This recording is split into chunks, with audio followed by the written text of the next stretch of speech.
At the Center for Dharma Studies, my research focus is on the constructive eco-theology of Krishna Bhakti.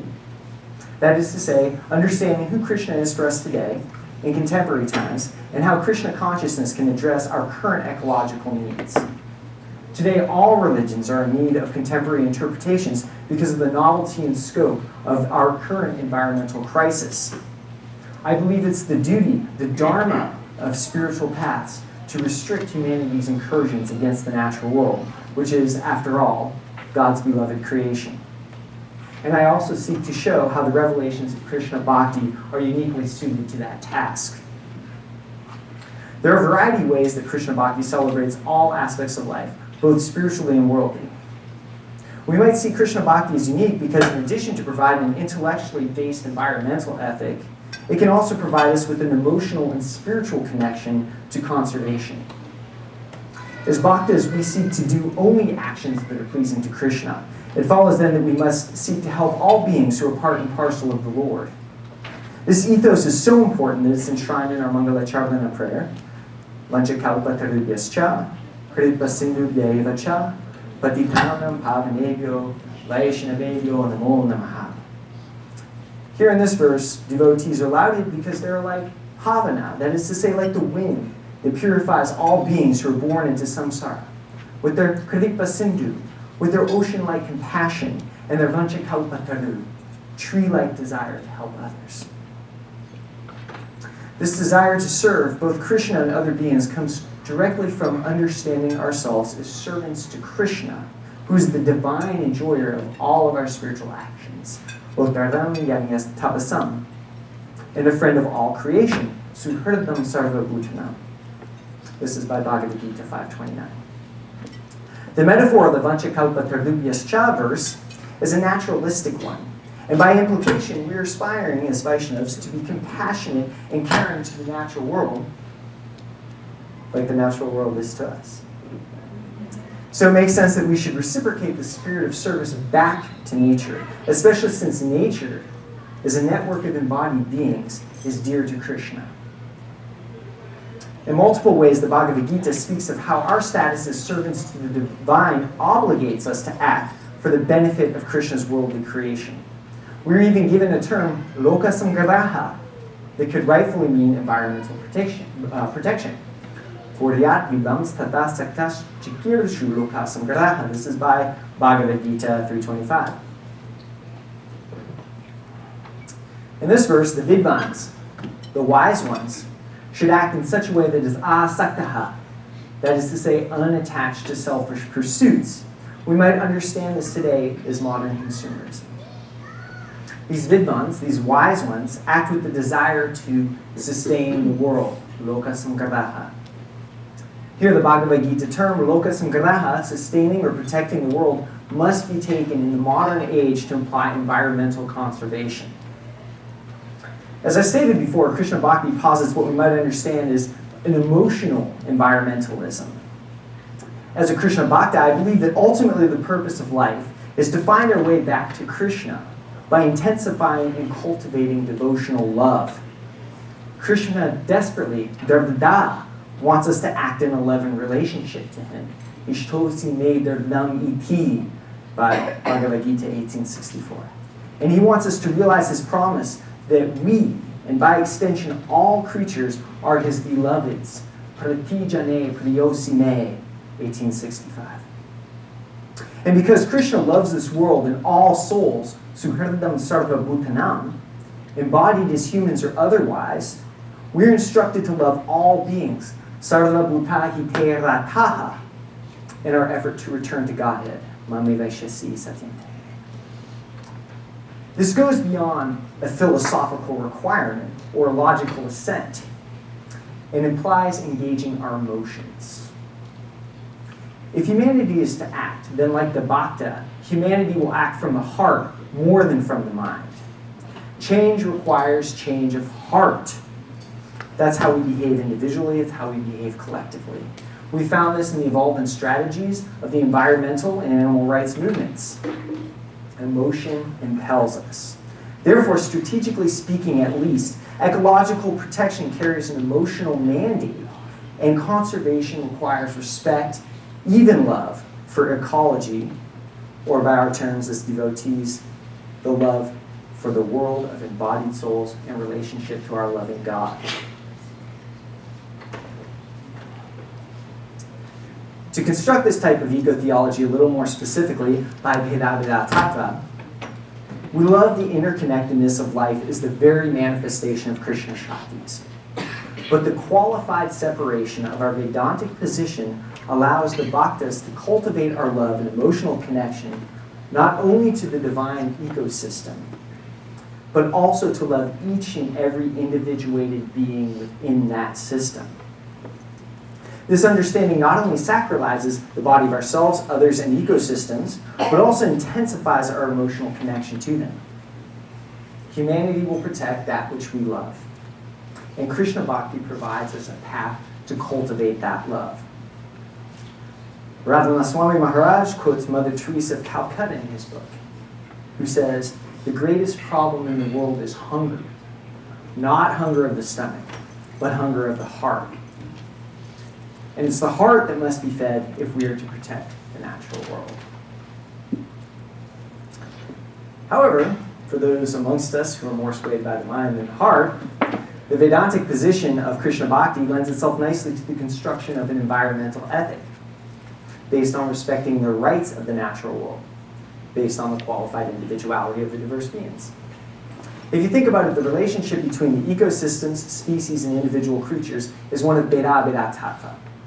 That is, distinctiveness qualified by relational interconnectedness.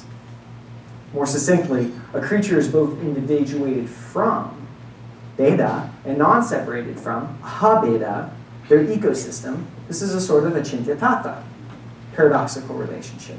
This is exactly the relationship between Krishna and the souls of this who inhabit this world. But perhaps more importantly, from a conservationist perspective, the separateness, the individuality of each being mandates that they have rights for the same reason cited by the modern animal rights movement. Each being cannot be seen exclusively as a means to an end for another being. Each being has their own purpose. In spiritual terms, each being has their own purpose in relationship to our loving God. As such, Krishna Bhakti will allow for both the emotional connection to all beings and the philosophical grounds to respect the rights of these beings. Both of these, the intellectual and the emotional, must be accounted for if any system of conservation is to be effective. And beyond that, Krishna Bhakti not only substantiates our emotional and intellectual commitments to conservation, but also contextualizes our relationships to the natural world as being fundamentally spiritual, instilling the urgency of conservation with the importance of ultimacy. Conservation is necessary and is consistent with the ultimate purpose of our lives. Therefore, Krishna Bhakti has the potential to save the natural world. So this is our journey, finding our way back to Godhead through devotional love and bringing others with us, including other species that occupy our ecosystems.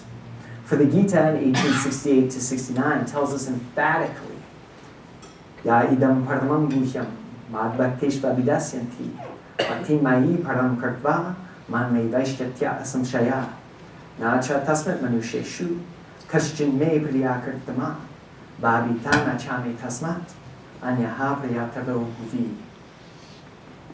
By this verse, Ya idam paramam guhyam, those who serve Krishna's purpose by spreading and applying Krishna Bhakti are both Priyakartama and Priyaprada.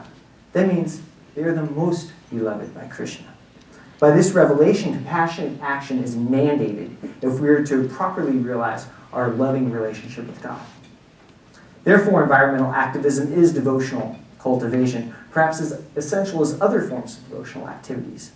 We are repeatedly told in the Bhagavad Gita, stand up and fight.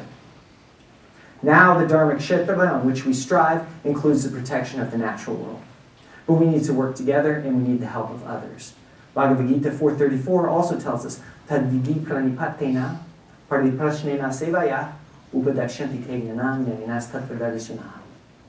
That is to say, to be effective, we must seek out great teachers who are doing this work. And pranipatena, Pariprashnena and Sevaya.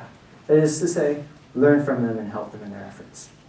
Beyond that, the Gita tells us these great souls, these shrishtas, will change the world. Yad yad chardati shrishtas tata devetaro janaha. Sayad pramanam krudute lokastadanavartate. That which the shrishtas, the best people amongst us, do, so also the world will follow. Tata devetaro janaha. Sayad pramanam krudute, that standard which the shrishta sets, the entire world will follow. Lokastadanavartate. And that shrishta might very well be a committed humanitarian, an environmental spiritual activist and guru. The life of His Holiness, Radhanath Swami, demonstrates to us what standard we should all follow. And we do well to uphold his vision, one that I might characterize, at least in part, as being a vision of Krishna Bhakti eco-theology. And by following such great teachers, as promised by the infallible words of Krishna in the Bhagavad Gita, we can see how the world will proceed to a more sustainable, loving, and spiritually fulfilling relationship with Krishna and all of the beings who are His beloved.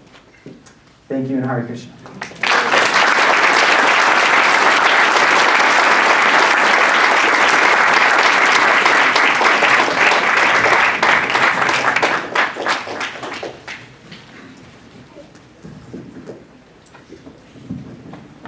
It is my honor to now welcome His Holiness Radhanath Swami Maharaj. Hare Krishna.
Chalakaya chakshurun militam jena tasmai Sri Gurave namaha.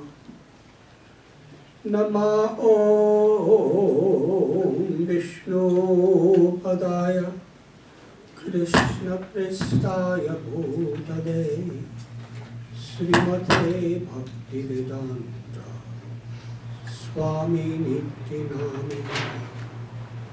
Namaste